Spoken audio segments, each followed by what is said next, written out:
Feet, the foundation of the ultimate NBA player. But what material do you choose? The speed of some of the fastest guards ever to play, or the agility of the game's great big men down in the low post? Oh, the dream! Put a little old dream shake! Hakeem Olajuwon's signature dream shake has left defenders in the dust and a trail of admirers along the way. I remember my first time playing against Hakeem, I wanted him to do the dream shake. Oh, the dream shake! Baseline dream shake. Robinson is saying, what must I do? Been doing that forever.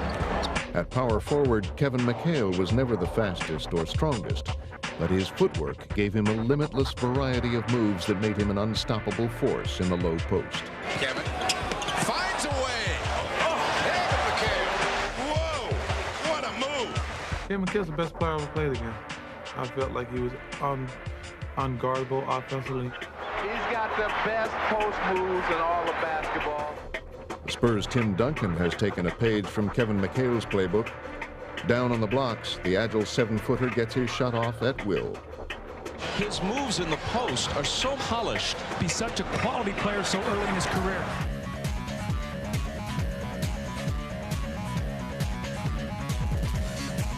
Nate Tiny Archibald's quick feet carried him to a Hall of Fame career. He weaved through players to make difficult shots or to create easy ones for his teammates. Tiny brought quickness to any team that he's ever played for. He was one of the 2 or 3 quickest and fastest guards that have ever played in the NBA. Bulge at the top, penetrates, goes in for the layup. It is good. Is he exciting? I'd pay to see him. At 5'3" and change, Muggsy Bogues has not only survived, but excelled in a land of giants. Bringing the ball up the court, you know you got to get lower than him because he can just jet and take the ball from you. Fumbled for a moment. Bogues picks his pocket. What a steal by Muggsy Bogues. Time to roll, baby. Time to roll.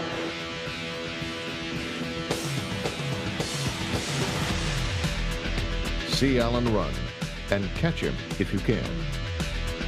This kid loves to play basketball. It comes right down here in the soul.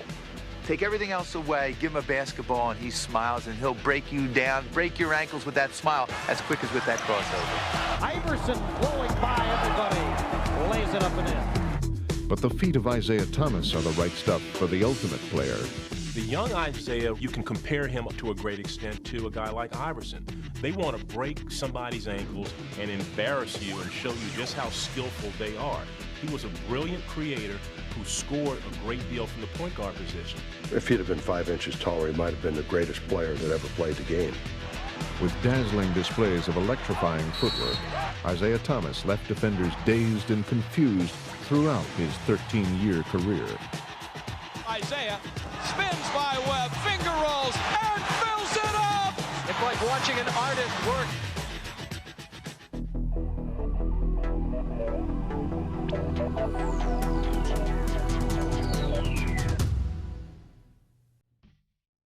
It is the body's command center. Its organic computer, always at work,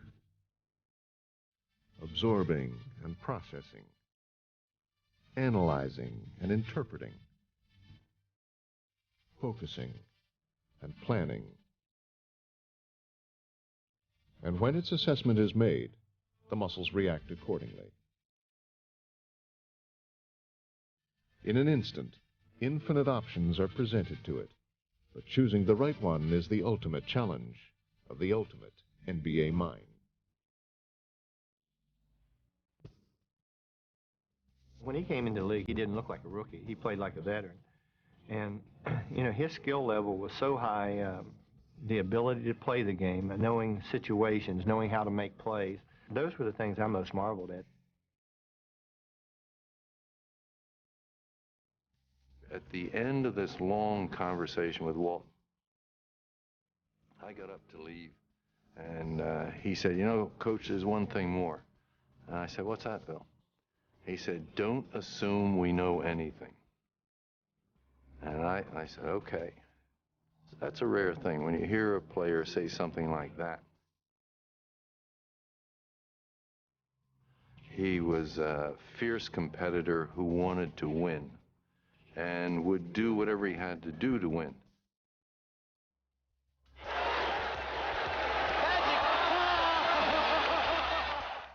There wasn't anything that he didn't do that wasn't thought out. He might have put a little extra swirl on it at the end, but it was always on the money and for a point. You know, just watching him dribble up that court, looking you right in the eye, and not knowing what he's going to do is the scariest thing you ever want to be involved in. This man can concentrate at a very quick pace. Game time comes, and the focus is there, and it's quickly done, and he's able to get his mind on the spot at the moment and at the point. It's total readiness to respond to the necessary needs of the moment. Michael Jordan is in another time, in another space, on another plateau. He dreamed the game. He knew what was going on in everybody's mind. That fake. Got it. Oh, boy. He would just keep thinking, and the more he thought, the better he got. Larry's going to slow it up. Oh, goes over the head to McHale. This was the smartest guy in the world of basketball. Now they clear aside for Larry. Fakes it. Bird. There's the play of the game, right there. He wore number 6, and it seems only fitting, as he possessed a sixth sense for the game. Bill Russell explored basketball's depths from the inside out. I think Russell was the foxiest, smartest, meanest player psychologically that ever played the game. He had a book on everybody. He knew where this guy liked to take a shot.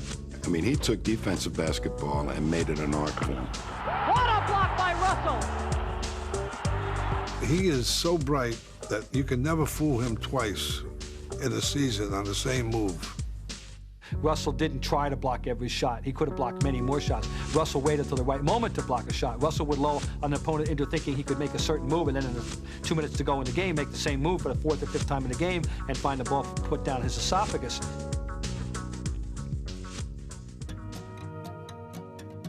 Russell's game of the mind often revealed itself on the court as mind games he would play with opponents. Psychologically, you have to try to make the offensive player question what he's doing. Will this work? And can I make this shot? And you have to create doubts. West all alone. Look at Russell come down. And what a play by Russell! He would psych them that every time they would go to the middle, they'd look, where's Russell? Russell blocked shots without blocking them because people wouldn't take shots because they were afraid to take them. He changed the whole game. I went around my man, go to him for a layup, and he blocked a couple of shots on me. And then the next time I got around him, I missed a layup looking for him.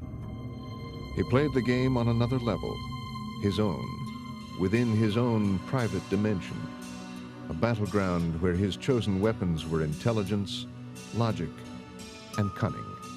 There was an element of surprise in the way I played, in that I'd do things that they didn't think could be done. And I always have the other players on the other team wondering what I was thinking or what I was going to do. You know, is he going to get this shot? Is he going to block this shot? He can't block from where he is. And then I block it from where I was, and they say, how do you do that? He had the ability that he wouldn't go out and commit himself where you could maybe pass off and hit his man. He would just stay halfway between you, you know, sort of leaning toward you, and you're saying, what the heck is he going to do now? I would block a guy's shot and say, yes, we did that to you. And if you come back, we'll do it again. If you come back again, we'll do it another time. So you'll have to try something else to do. That won't work. The many epic confrontations he waged with Wilt Chamberlain were the most challenging tests of his basketball savvy. To counter his imposing, overpowering opponent, Russell took a Zen-like approach. Less would be more. You see, what I had to do was discipline myself psychologically or intellectually, in that to never get into a numbers game with him. because then I'll be playing his game and not my game. And my game consists of doing things that made my teammates effective. It took me years to find out how to play him, because if you play him you can't play him the same way all the time, because he'll make adjustments. I had about 4 or 5 different ways I'd play him. But the idea was that I never could stop him, but I could put some speed bumps. That's the best I could come up with.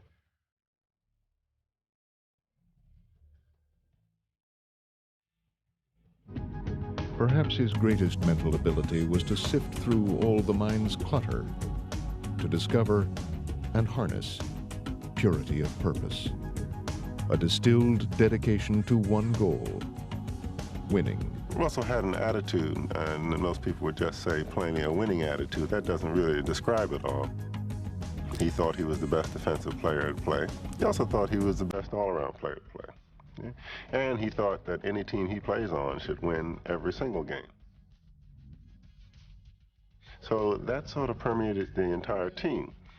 How can we lose? We can't lose. That was Russell's gift.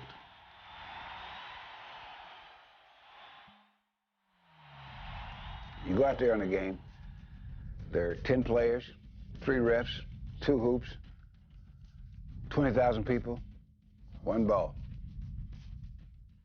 And what's going to happen with that ball is the most interesting thing.